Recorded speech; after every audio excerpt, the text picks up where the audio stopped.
सरनाईकांच्या भाषा सक्तीला पक्षातूनच विरोध. संजय निरुपम यांचं मंत्री सरनाईकांना पत्र. निर्णयाचा पुनर्विचार करण्याची पत्रातून मागणी. धमकी देणाऱ्या भैयांना धडा शिकवण्याची हीच वेळ. प्रसंगी परवाने देणाऱ्या अधिकाऱ्यांवर सुद्धा कारवाई करा. मनसेच्या संदीप देशपांडेंचा हल्ला. शिंदेंची भूमिका मराठी विरोधी तर सरनाईकांची मराठी हिताची भूमिका. संजय राऊतांचा हल्ला.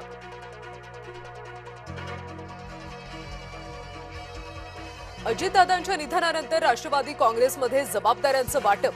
पार्थ पवार यांच्याकडे मुंबई आणि दिल्लीची जबाबदारी तर जय पवारांकडे पुणे ग्रामीण आणि बारामतीची जबाबदारी. सरकारी कर्मचाऱ्यांचा संप आज चौथ्या दिवशीही सुरूच. तोडगा नाहीच. आता मुख्यमंत्र्यांच्या मध्यस्थीची प्रतीक्षा. दुष्काळात 13वा महिना. खत टंचाईच्या काळातच आता माफदा विक्रेत्यांचा सोमवारपासून बेमुदत बंदचा इशारा.